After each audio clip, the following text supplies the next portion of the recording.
Assalamualaikum John, ketemu lagi. Jadi hari ini kita bakal ngulik sedikit tentang cara pengolahan limbah hasil pruning untuk dijadikan pupuk kompos atau pembuatan pupuk kompos bokasi ya. Nah, jadi cara pengolahannya seperti apa bakal saya jelaskan di video ini. Jadi ikutin terus, mudah-mudahan bisa bermanfaat ya informasinya. Nah, di sini saya sudah punya sisa-sisa daun hasil pruning jambu air ya John, seperti ini. Nah, ini sisa-sisa pruning jambunya sudah kering seperti ini. Memang sudah saya sengaja keringkan, saya tumpuk di dalam tempat seperti ini.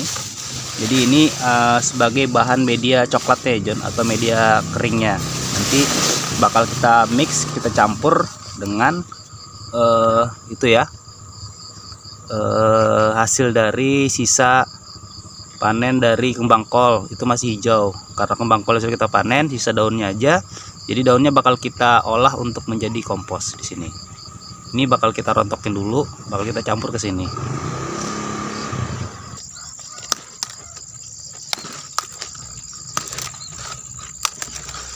Nah, jadi daun-daun seperti ini yang sudah nggak pakai, ini bakal kita hancurin sedikit seperti ini, dibuat seperti agak mengecil ya, kayak gini. Jadi nanti proses dekomposernya lebih cepat kalau dikecil-kecilin. Jadi ini yang bakal menjadi bahan hijauannya.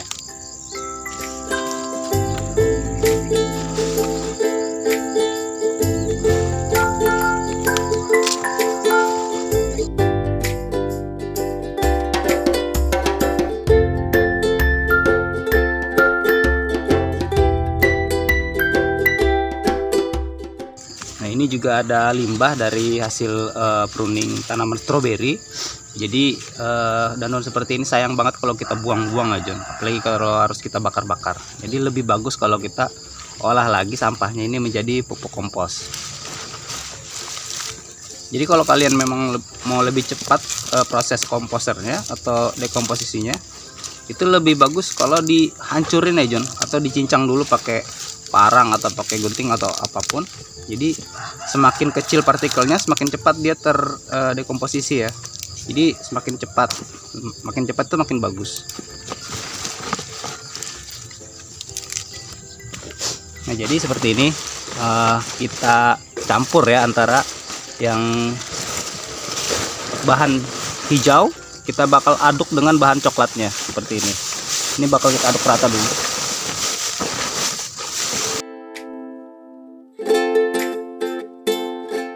Ini saya tambahkan lagi dengan sisa-sisa potongan rumput ya John.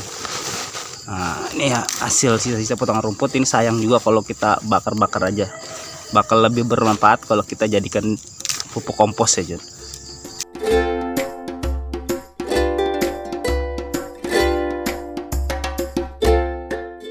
Oke, seperti biasa untuk mempercepat proses pengkomposan kita menggunakan M4 dengan tetes tebu. Jadi kita buat dulu larutannya. Kita kasih tetes tebunya sedikit, nggak perlu banyak-banyak ya John, sedikit aja. Terus dicampur juga dengan M4. M4-nya di sini saya menggunakan 4 tutup aja ya.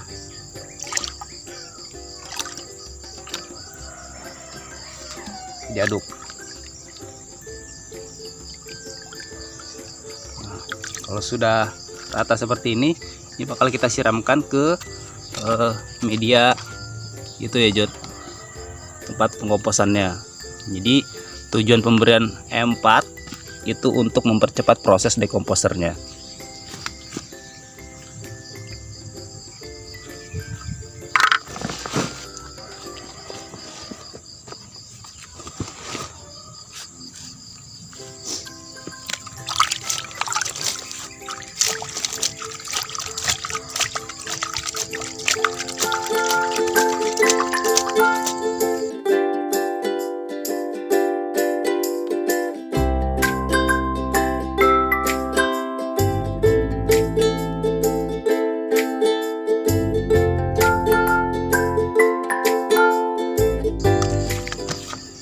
Nah, jadi kalau sudah tercampur rata antara E4-nya dengan bahan-bahan material hijauan dan juga yang coklat, ini bakal kita diamkan untuk proses dekomposer, prosesnya menjadi kompos saja seperti ini.